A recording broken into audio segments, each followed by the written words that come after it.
Well, another beautiful day in northern Idaho. Anyways, I'm sitting brick and rock, and anyways, I'm just reflecting back on February 22nd through April of this year of 2022, when I had joined the People's Convoy and stayed behind when they left to go to California.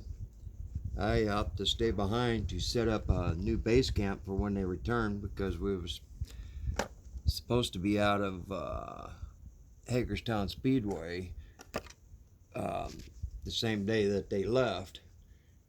Well, I had went up and spoke to Lisa, one of the Speedway owners,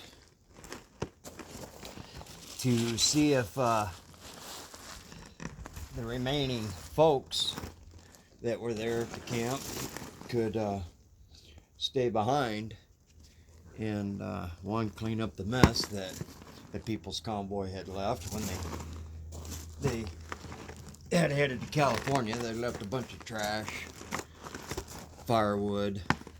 Firewood wasn't no big deal because we thought more people were going to come in and use the firewood, so that wasn't much of an issue, because they didn't know any better as far as that, but they did know better as far as leaving their trash. And the Locke family school bus left the most part of that trash. They left a big pile of trash for us to clean up. Bus seats, bicycles, kids' toys, but lots and lots of trash. But anyways, and there's dumpsters there, so there was no reason for any of that trash to be left behind where it laid. So me and another volunteer, actually two other volunteers, helped me, and with the use of the Speedway's little trailer, we went around and cleaned up the lot. But before we did that, I had went and talked to Lisa and asked her if we could stay behind until we found a new base camp and also clean up the area.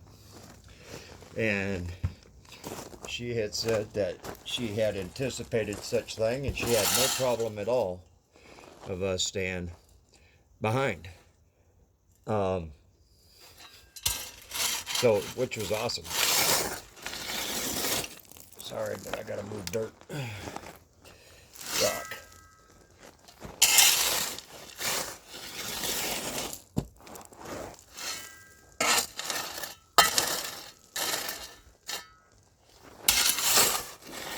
So, anyhow, I had, as soon as I got that information, I had went over and I shared it with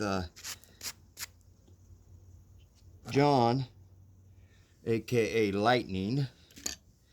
He acted as security and or the concierge or the go-between with political candidates and whatever. Okay, that's a whole, I don't know, man. Strange character he ended up being. Thought he was a friend, but come to find out he was infiltration. And but anyhow, so I go to Lightning, and it's going to let him know that, hey man, we got the okay to stick around and clean up the camp and find another camp spot. No problem. And mind you, Lisa and I didn't discuss any monies. There was no monies mentioned about staying. No per day fees, no nothing. So out of the gracious of her heart, she was going to let us stay without a cost. Well, just so happened that Carrie, apparently, he's from the Northwest. I think he was from Idaho or Washington. But anyways, he was with the AFC convoy, the American Freedom Convoy. He was there nearby.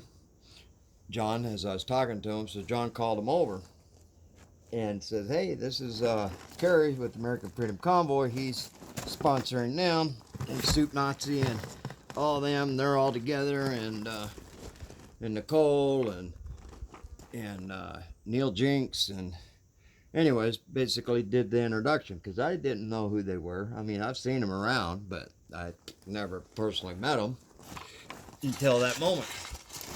So anyhow, so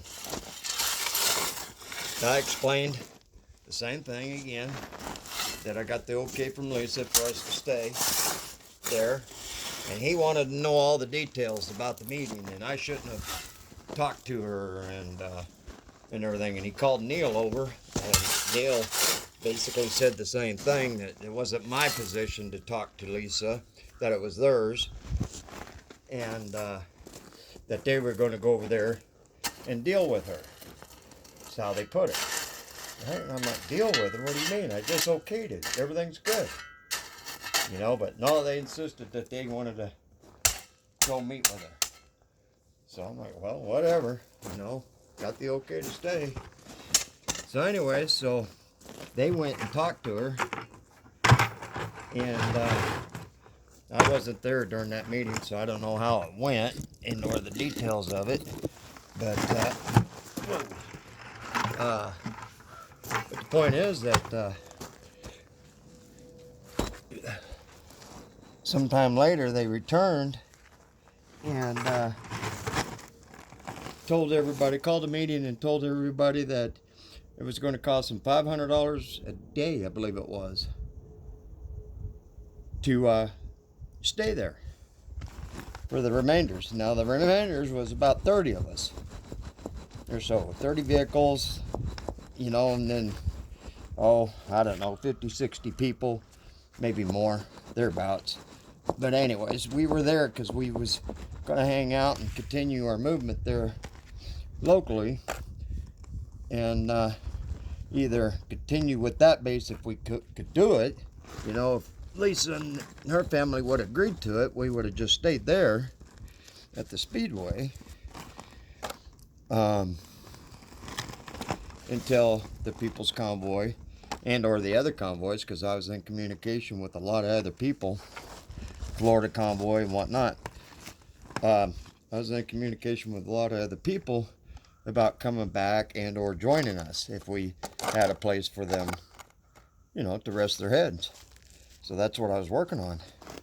And but anyway, so after their meeting with Lisa, they came back, said, oh, it's going to cost us $500 a day to stay here, so, you know, we got our collection or something of the sorts, and needed more donations, and, you know, asking the people that were remaining there whatever they could donate, and or the local people to help.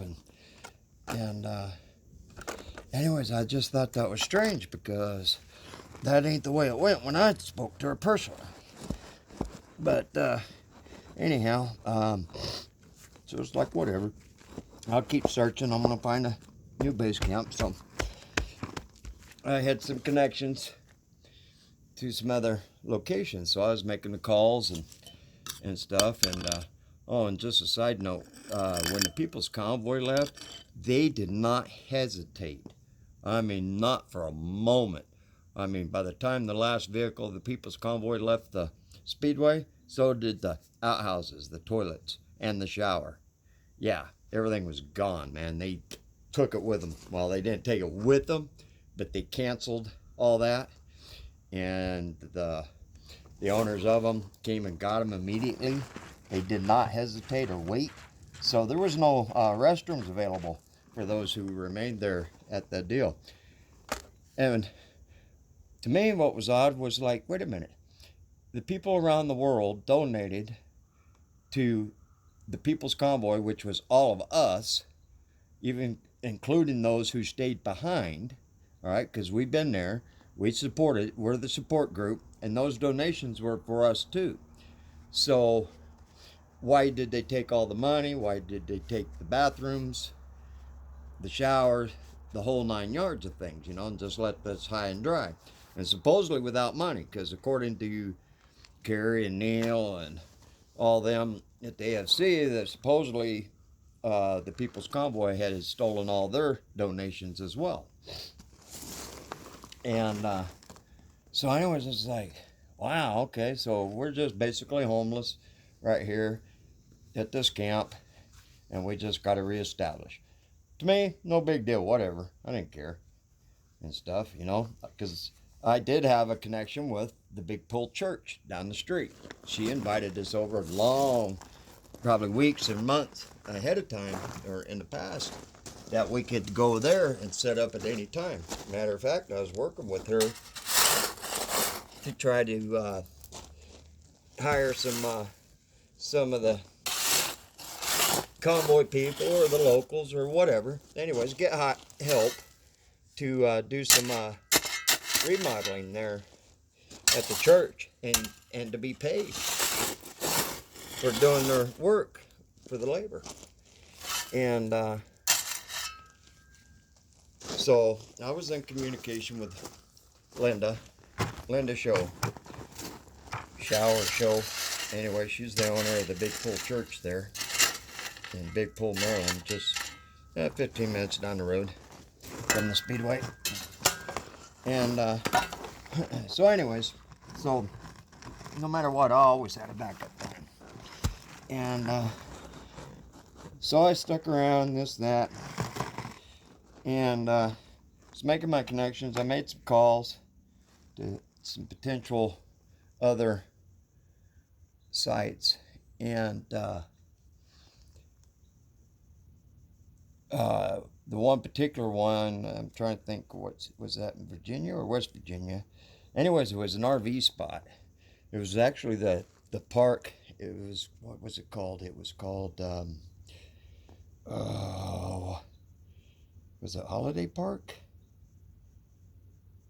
I don't remember the name of the park now, but anyways, it was an RV park, and that was the park that Ricky Bobby was speaking of when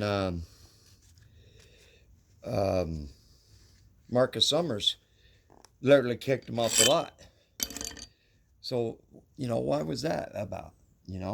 Here, Ricky Bobby initiated the contact with this RV park, and I think it was $10 a night for full hookups for the RVs. And semi-trucks can be there, four-wheelers, blah, blah, blah, but it was $10 a night. And so anyway, so when Ricky Bobby brought it up in that meeting, Marcus Summers took the mic away from him, and then they kicked him out. Well, then,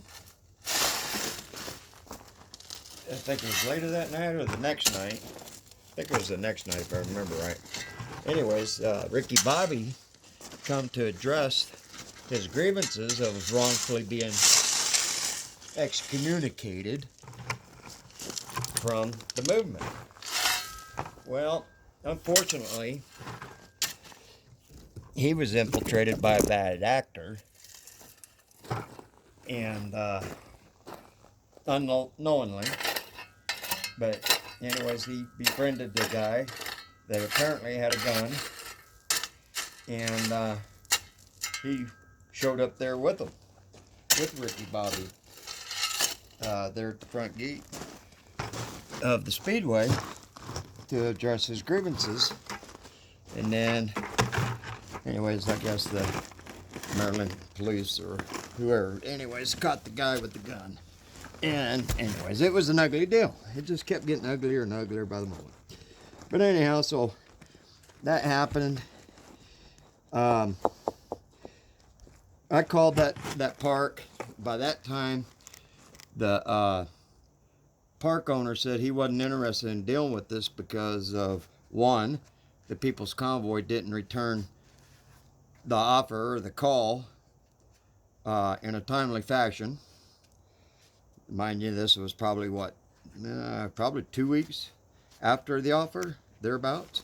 But anyways, People's Convoy didn't respond to the offer in a timely fashion, or at all, actually. But he said nobody responded.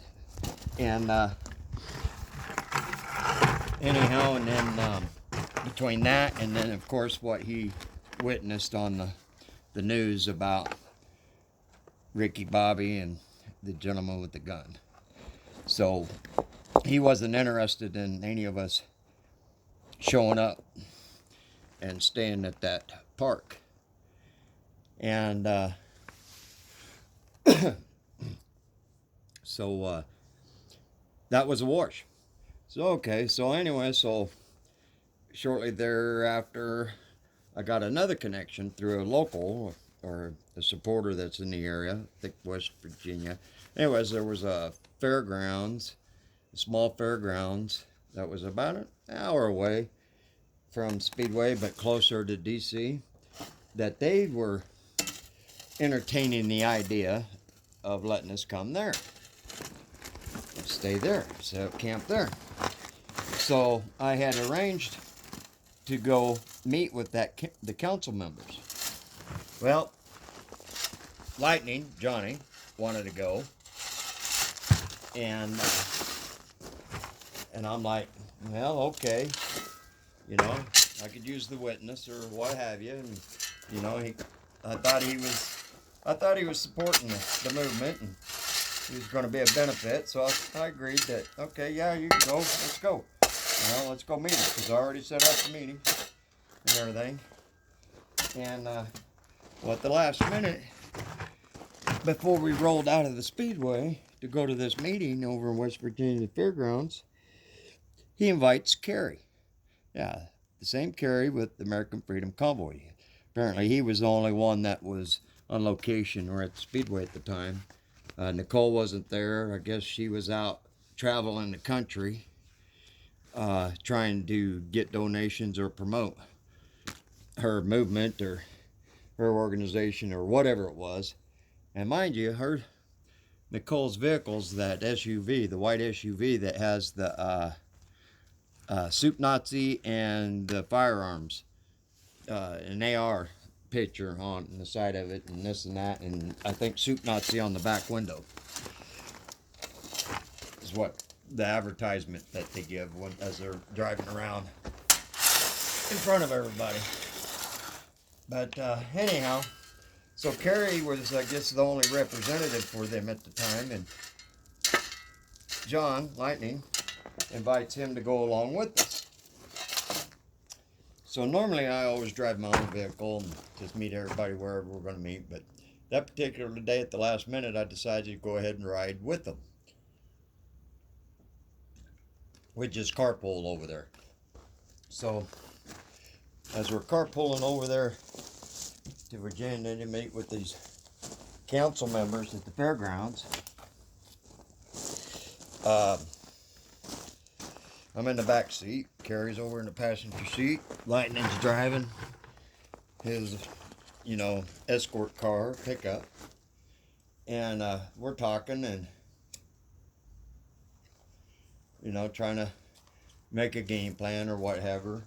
And Lightning didn't want to really speak other than political views, and let him know that he's got senators and congressmen from Texas and other states or whatever that can come over and have a rally or speak or whatever. And Kerry said he didn't want nothing to do with any of it. He was just there for the ride. He didn't want to be a speaker or a representative or anything else. This is what he said in the pickup. And I told both of them, I said, well, no problem. I said, I'll go and I'll do the speaking. I don't have a problem with speaking to them, because that was what I was doing. That was my whole plan to begin with, whether I had help or not. I was going to find a new base camp and set up. So we head that way, and we finally get there. Like I said, it's about an hour or so drive away from the Speedway. And I go to, we meet our local guests that made the connection and the invite and everything. We met them there, we spoke a little bit. Anyways, and then we met up with the council members. They showed up, and 2 of them showed up out of 3 council members, and there was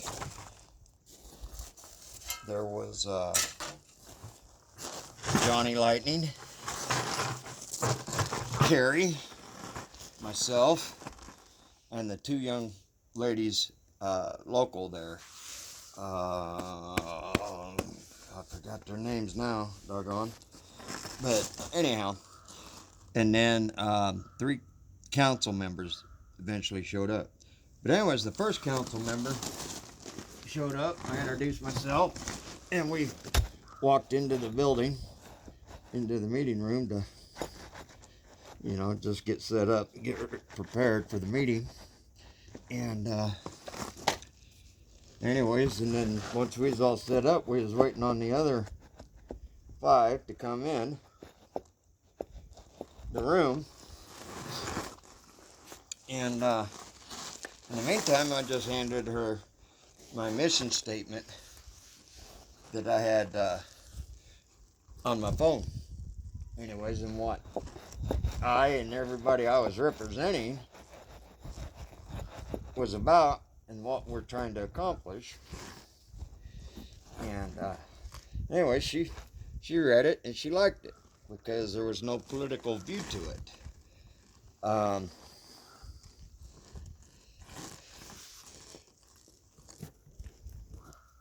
Anyhow, I don't know if I probably can't read it while I'm recording the video here. But anyhow, so they finally show up, the rest of them show up. We start our meeting and we started talking and, you know, how long are we going to be, how many vehicles, this, that, and they wanted to make sure that the damages are going to, you know, be covered and this and that and injuries or whatever. And I basically told them, you know, that, my word is my bond, my integrity is my insurance, and, you know, and I'll make sure everything's fixed and or taken care of or whatever, and everybody will behave. You know, we had security, we had the whole 9 yards to keep everybody in check.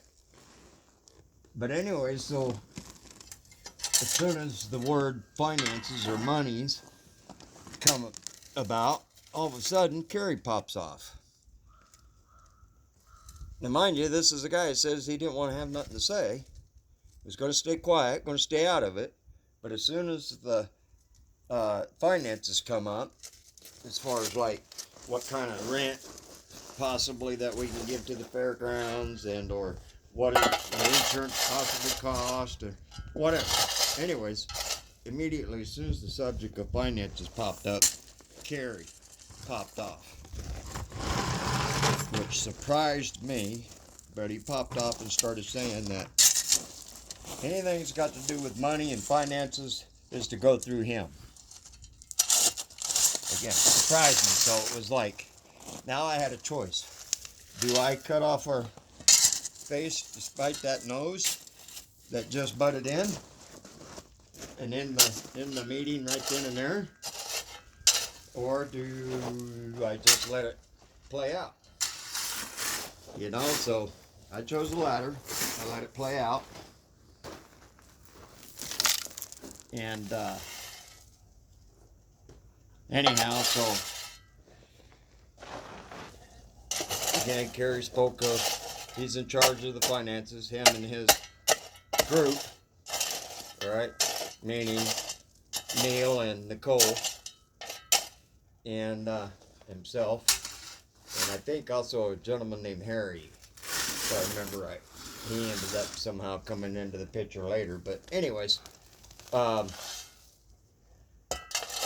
so the meeting, and before the meeting was done, Lightning was able to mention his political views and that he had a lot of political clout, he says, or what have you, that he's got a lot of senators and congressmen that want to come in and speak and have rallies, you know. So basically going against my mission statement and making it a political view instead of a humanity view.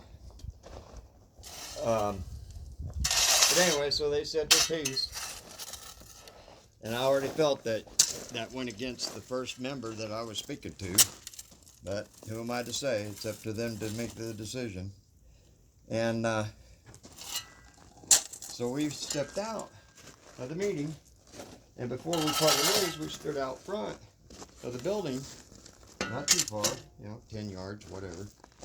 And started talking just amongst us. Well, before I know it, the four of the others, that's Lightning, Carrie, and the two locals that invited us, or made the connection, anyways, they all of a sudden started talking like sailors. And it's like, what? What's going on here? I mean, it just blew me away how they were speaking.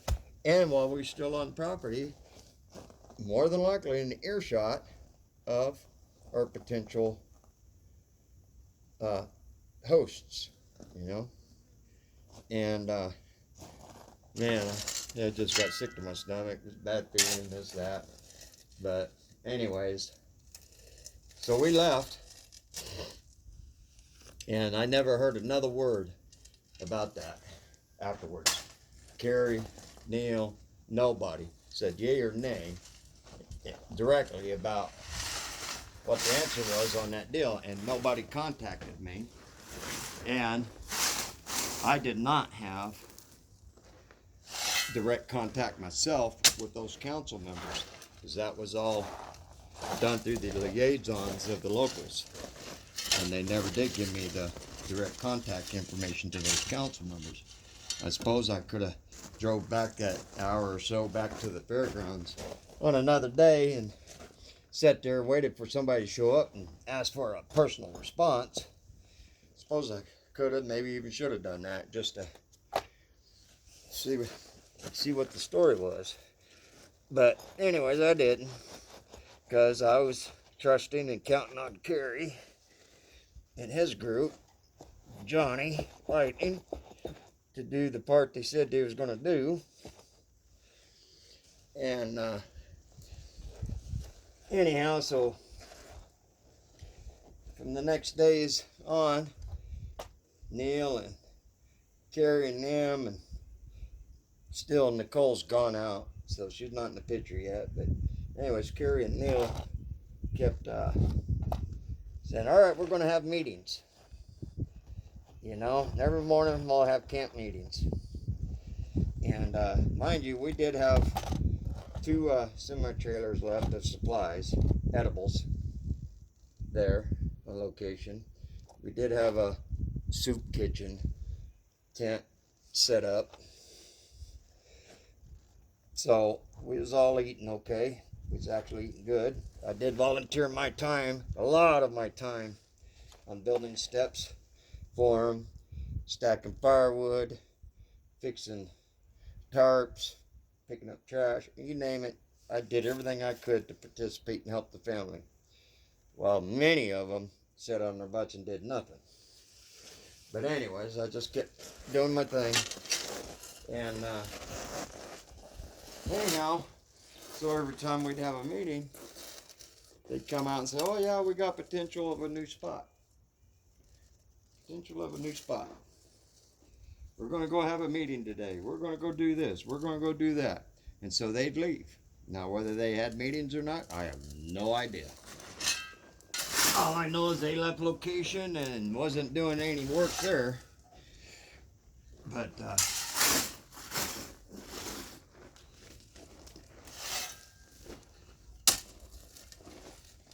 they had, so every time they'd go disappear for a day or so, for the day.